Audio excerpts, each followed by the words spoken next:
Hi everyone, welcome to ऋषि जी के classes. जिसने भी आज हमारी जो 6 बजे एनसीईआरटी की थ्योरी वाली क्लासेस हुई थी ना, अगर आप लोगों ने उसको बहुत अच्छे से पढ़ा है तो अभी के आप सारे क्वेश्चंस कर पाएंगे। मैंने आपको सुबह ही बताया था कि नवरात्रि स्पेशल हमारी प्रीवियस क्वेश्चंस की सीरीज चल रही है। मतलब 9 दिन हम डेली छोटी छोटी क्लासेस में बहुत सारी चीज़ें सीखेंगे। और यहाँ पर जो भी क्वेश्चंस मैं लेकर आई हूँ, ये अभी जो आपका लास्ट दिसंबर 2024 वाला था ना, वही वाले क्वेश्चंस हैं। और ये आप खुद आज जो है आपके सामने प्रूफ होगा, क्योंकि 6 बजे मैंने इसकी थ्योरी पढ़ाई है, जो कि हमारा जो चैप्टर क्लासिक्स की हिस्ट्री चल रही है, वहीं से ये सारा क्वेश्चन पूछा गया है। मतलब 8वां चैप्टर आप सभी के लिए बहुत इंपॉर्टेंट है, क्योंकि एक अकेले चैप्टर से इतने सारे क्वेश्चंस पूछे गए हैं और उसका एक एग्जाम्पल्स भी मैं आपको यहाँ पर दिखाऊंगी। तो चलिए वीडियो स्टार्ट करते हैं। और आपको 9 दिन डेली 7 बजे क्लासेस देखना है जब भी आपको टाइम मिले, क्योंकि हम छोटी छोटी क्लासेस में बहुत सारी चीज़ें सीख लेंगे। एंड सबसे इंपॉर्टेंट कि आपको एनसीईआरटी की इंपॉर्टेंस समझ में आएगी, आपके कॉन्सेप्ट क्लियर होंगे और ऐसे क्वेश्चंस फ्यूचर में जब भी एग्जाम होगा आपका, ठीक है, दिसंबर या जनवरी में, आपको जरूर देखने को मिलेगा। तो चलिए स्टार्ट करते हैं, साथ में कमेंट्स करते रहना। अच्छा, एक चीज़ और है, हर एक क्वेश्चंस का आपको आंसर्स कमेंट में जरूर बताना है, ताकि आपको वो चीज़ें याद हो जाएं। और सभी के कमेंट्स का मैं रिप्लाई करूंगी, उसको लाइक करूंगी। प्लीज़ आप जरूर बताना, मैं देखना चाहूंगी कि आप में से कितने लोग ये सारे क्वेश्चंस कर पा रहे हो। ठीक है, तो चलिए, हमारी नवरात्रि स्पेशल प्रीवियस क्वेश्चंस का आज डे 1 है और डेली इसी टाइम पे होगा। देखिए, ये क्वेश्चंस सीटेड दिसंबर में जो 2024 जो कि लास्ट हुआ था उसमें पूछा हुआ है, और आज ही मैंने आपको पढ़ाया था। इसमें देखिए लिखा हुआ है, match the following and choose the appropriate options. निम्नलिखित का सुमेल कीजिए तथा उपयुक्त विकल्प का चयन कीजिए। और आज ही मैंने आपको सुबह पढ़ाया था कि जो 6 बजे पंच मार्क्ड क्वाइंस, ये आहत सिक्के क्या होते हैं। बेसिकली क्या किया जाता है ना, किसी भी सिंबल्स को स्टैम्प किया जाता है, चिन्हों की मुहर लगाते हैं। ठीक है, और अब मैंने आपको डिटेल में बताया था कि आहत सिक्के किसे कहते हैं। तो ये जो आपका पंच मार्क्ड क्वाइंस है, ठीक है, जिसे हम कहते हैं आहत सिक्के, ये क्या होता है, stamped with simple using dies. मतलब सिंपली डाई के प्रयोग से चिन्हों की मुहर लगाते हैं। तो देखिए कितना आसान है, और दिसंबर में पूछा था, बहुत सारे लोग गलत कर लिए थे, बट ये एनसीईआरटी के बहुत ही, मतलब मैं ये बोलूँगी कि ये कुछ ऐसे पॉइंट्स हैं ना जो कि जनरली लोग इग्नोर कर देते हैं, क्योंकि ऐसे जगह पे लिखा होता है जहाँ पर हमें लगता है कि इंपॉर्टेंट नहीं है। तो पंच मार्क्ड कॉइन्स क्या होगा, stamped with simple using dice. Basically क्या किया जाता है, पंचिंग की जाती है, मुहर लगाते हैं डाई के प्रयोग से सिंबल्स की। ठीक है, दूसरा मैंने आपको पढ़ाया है, आज ही पढ़ाया है, जो नदन ब्लैक पॉलिस्ड वेयर हैं, उत्तरी काले चमकीले पात्र। देखो कई बार क्या होता है कि हमको सारी चीजें नहीं आती हैं, तो कोई बात नहीं, अगर कोई जरूरी नहीं है कि आपको सब कुछ याद रहे। ठीक है, आप एलिमिनेट भी कर सकते हो, जैसे कि देखिए हमारा ए का हो गया 4। अब चलो, यहाँ तो हर जगह ही 4 है। अब उत्तरी काले चमकीले पात्र, ये क्या होते हैं, मैंने आज ही आपको पढ़ाया था, जो नदन ब्लैक जो पॉलिस्ड वेयर होते हैं, ये होते हैं मिट्टी के बहुत ही पतले और सुंदर बर्तन। ठीक है, तो आपका बी का हो गया तीसरा। तो चलो, जहां जहां पर बी का तीसरा नहीं है वो सारे ऑप्शंस हटा दो। एलिमिनेशन की मदद से ना, आपको नहीं चारों ऑप्शंस आ रहे हैं तो भी आप कर सकते हो। तो बी का तीसरा कहाँ कहाँ पर, देखो इसमें नहीं है, ये खत्म हो गया। ठीक है, दूसरा भी खत्म हो गया और फोर्थ भी खत्म हो गया। मतलब सिर्फ एक की मदद से हमारा आंसर आ गया, ऑप्शन नंबर थर्ड। सोचिए, ऑप्शन नंबर थर्ड हमारा आंसर है, और ज्यादा मेहनत भी नहीं लगी, सिर्फ हमको 2 याद था, बाकी तो अभी हमने देखा भी नहीं है। ठीक है, चलो एनफोरा कर लेते हैं। मैंने एनफोरा आज ही आपको बताया था कि बेसिकली एक पात्र होता है जिसमें आप जो है कोई भी लिक्विड, जैसे कि तेल वगैरह जो है, ठीक है, ये शराब वगैरह जो है, इस तरीके के बर्तन में रखते हैं। एक तरीके का पात्र होता है, और इसमें ना दोनों साइड हैंडल होता है इस तरीके का। ठीक है, आज ही मैंने आपको अपनी क्लास में बताया था, तो ये होता है एनफोरा। ठीक है, तो ये हो गया आपका लंबा दोहरे हत्थे वाला पात्र। तो देखिए आपका तीसरे में सी का दूसरा ही है। एरिटियन जो वेयर है, ये बेसिकली इटली के नाम पे रखा गया है, मैंने ये भी आज आपको बताया है। और ये होते हैं मुहर लगे चमकदार बर्तन। ठीक है, तो डी का हो गया पहला। देखिए कितना आसान है। जो नदन ब्लैक पॉलिश्ड वेयर था वो आपका कौन सा है, आपका जो बी है, बी का आपका हो गया तीसरा।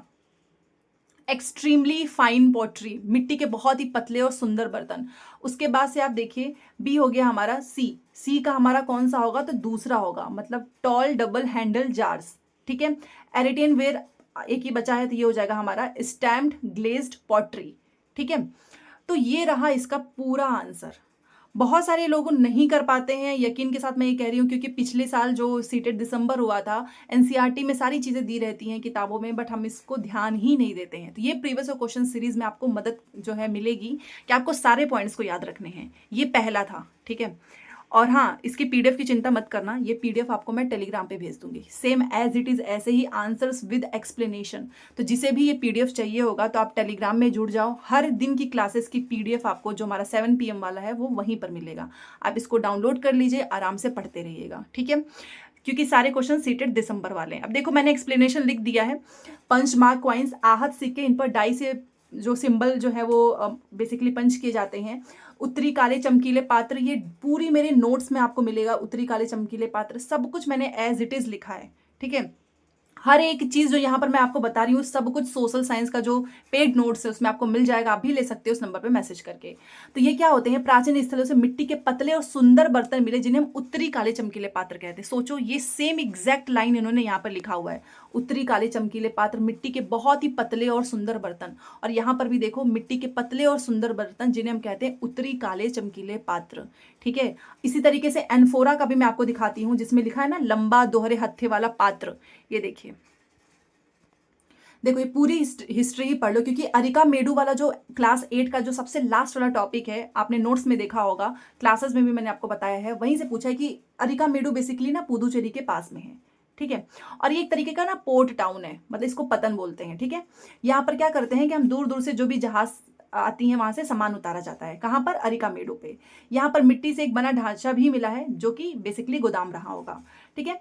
अब एम्फोरा, जो कि क्वेश्चन पूछा है आपसे कि एम्फोरा क्या है, तो मध्य सागरीय क्षेत्र से एम्फोरा जैसे पात्र मिले हैं जिनमें शराब या तेल जैसे तरल पदार्थ रखे जाते थे, जिनके दोनों ओर हत्थे लगे थे।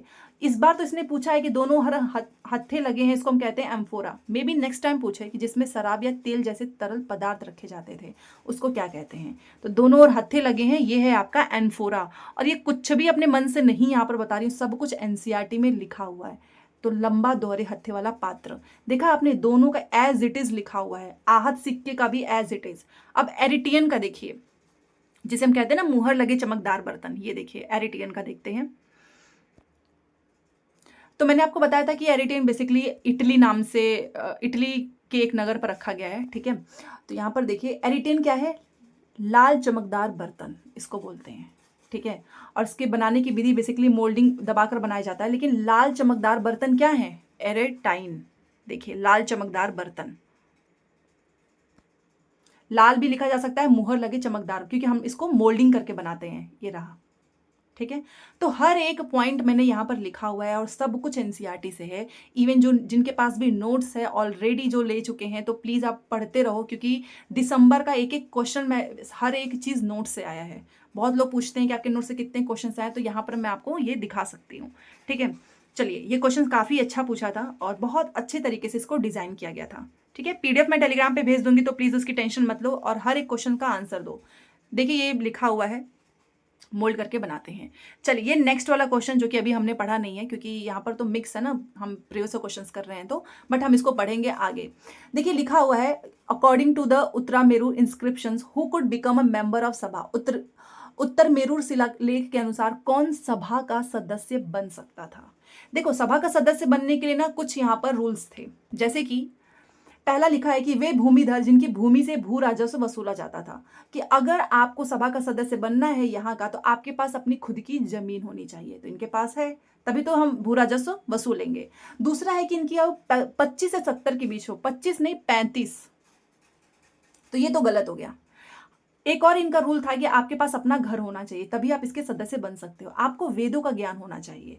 तो सिर्फ इसमें से बी हटा दो, बाकी ए सी डी, ये भी सीटेड दिसंबर में क्वेश्चन पूछा गया था। बहुत लोग इसमें मिस्टेक कर देंगे, क्योंकि 70 तो सही है, सिर्फ 2 की जगह 3 होना चाहिए था, ठीक है। तो बस ये हमारा आंसर हो गया, मैंने सारे आंसर्स लिखे हुए हैं। तो यहाँ पर देखिए, उत्तरामेरू शिलालेख के अनुसार एक सभा का कार्य, सभा के सदस्य बनने की इच्छा रखने वाले सभी लोगों को उस भूमि का मालिक होना चाहिए, तभी तो वहां से भू राजस्व एकत्र किया जाएगा। आपके पास अपना घर होनी चाहिए, एज 35 to 70 के बीच में होना चाहिए, वेदों का ज्ञान होना चाहिए। इसके अलावा और भी हैं जो कि यहाँ पर तो नहीं लिखा है क्वेश्चंस। उन्हें प्रशासनिक मामलों और ईमानदारी में पारंगत होना चाहिए। यदि कोई पिछले 3 वर्षों में किसी समिति का सदस्य रहा है, तो वह किसी अन्य समिति का सदस्य नहीं बन सकता। मे बी इस बार ये सारे ऑप्शंस आपको मिल जाए, ठीक है। जिसने भी अपने खाते जमा नहीं किए हैं, साथ ही उनके रिश्तेदारों ने भी चुनाव नहीं लड़ा है। तो ये सारे पॉइंट्स हैं आपके इसके। देखो करने वाली थी सिर्फ 10 मिनट और एक और ये क्वेश्चंस कर लेते हैं, क्योंकि क्लासेस मैं चाहती हूँ छोटी रहे, ताकि जिनको टाइम का इशू रहता है वो दिक्कत ना हो। चलिए, आज ही ये मैंने आपको पढ़ाया है सारे पॉइंट्स, मैं आपको तुरंत यहीं पर समझा देती हूँ। गृहपति किसे कहते हैं? श्रेणी, अधिमयी, अरिकामेडु। मैंने 3 टाइप्स के लोगों की बात की थी, जिसे एक तो जिनके पास बहुत बड़ी जमीन होती है, भूमिपति होते हैं, उनको हम बोलते हैं वेल्लाल, ठीक है। दूसरे जो हलवार होते हैं उनको हम बोलते हैं उड़वार। ये सारी मेरी क्लासेस में है, ठीक है, उड़वार। प्लस जो भूमिहीन होते हैं उसे हम कैडेसियार या फिर अधिमयी कहते हैं, ठीक है। ये तीनों चीजें मैंने आपको बताई थी। और गृहपति कौन से होते हैं? तो वो होते हैं इंडिपेंडेंट फार्मर्स, मतलब जो स्वतंत्र कृषक होते हैं। तो ए का आपका हो गया दूसरा। चलो ठीक है, एलिमिनेट करते हैं कि हमें सारे नहीं पता है, एग्जाम में ये काम भी करता है। तो आपका ए का हो गया दूसरा, ठीक है। ए का दूसरा कहाँ पे है? सिर्फ और सिर्फ पहले में है। सोचो, ये दिसंबर में पूछा गया था, कितना आसान है, पूरा टाइम ही मेरा बच गया, क्योंकि मुझे गृहपति आती थी भाई, बाकी ये 3 मुझे नहीं आते हैं, मैंने नहीं पढ़ा है, फिर भी मैंने आंसर निकाल लिया है। तो एलिमिनेशन मेथड का यूज करो। अब सारे ऑप्शंस मत मिलाने बैठना, खत्म कर देना यहीं पे, क्योंकि टाइम बहुत वहाँ पे कम पड़ जाता है। सोचिए कितना आसान है, मतलब ये तो सारे ऑप्शंस ही खत्म हो गए। तो गृहपति का आपका होता है स्वतंत्र कृषक, इंडिपेंडेंट फार्मर्स। जो श्रेणी होते हैं, मैंने आपको पढ़ाया था, जो शिल्पकार वगैरह होते हैं उनके जो संगठन होते हैं उसको हम कहते हैं श्रेणी, ठीक है। आपका जो अधिमयी है, ठीक है, अभी मैंने आपको बताया ना कि 3 तरीके के होते हैं। एक होते हैं वेल्लाल। वेल्लाल किसे कहते हैं? जिनके जो भूमिपति होते हैं, जिनके जो लार्ज लैंड ओनर्स होते हैं, बहुत बड़ी जमीन के मालिक होते हैं। एक होता है आपका उड़वार। उड़वार किसको कहते हैं? जो बेसिकली जो कॉमन हलवार वगैरह होते हैं उन्हें कहते हैं। एक होता है आपका अधिमयी। अधिमयी भी लिखा जा सकता है, या फिर आपका लिखा जाएगा कडेसियार। कडेसियार ये क्या होते हैं? ये दोनों, इनके पास अपनी खुद की जमीन नहीं होती है, ठीक है। ये लैंडलेस जो है लेबर्स होते हैं, भूमिहीन मजदूर होते हैं। ये तीनों पॉइंट्स आपको हमेशा याद रखना है। तो गृहपति स्वतंत्र कृषक हो गए, श्रेणी आपके शिल्पकार हो गए, अधिमयी आपका भूमिहीन मजदूर हो गया, और अरिकामेडु अभी हमने पढ़ा है ना, पुदुचेरी के पास जो तटीय निवास है, हो गया। देखा आपने, सिर्फ एक चैप्टर से इतने, ये सब कुछ आपका क्लास 6 एनसीईआरटी चैप्टर नंबर 8 आप जाकर पढ़ो, आपको खुद समझ में आ जाएगा कि एक एक चीज यहाँ से पूछी गई है, ठीक है। तो बस यहाँ पर हमारा ये खत्म होता है। आपको क्लास कैसी लगी प्लीज़ मुझे ज़रूर बताओ, और इसी तरीके से डेली हमारी क्लासेस होंगी 7 PM पे। आपको क्लास अच्छी लगती है कमेंट्स करिए, कि ताकि हम इसका टाइम भी बढ़ा सकते हैं, बट प्लीज़ मुझे इसका आंसर ज़रूर देना। और 6 PM वाली क्लास ज़रूर देखिए, क्योंकि अगर आपने एनसीईआरटी थ्योरी पढ़ी है ना, तो आप एक भी क्वेश्चन गलत नहीं कर सकते हो, ठीक है। तो मिलते हैं नेक्स्ट क्लास में। Thanks for watching.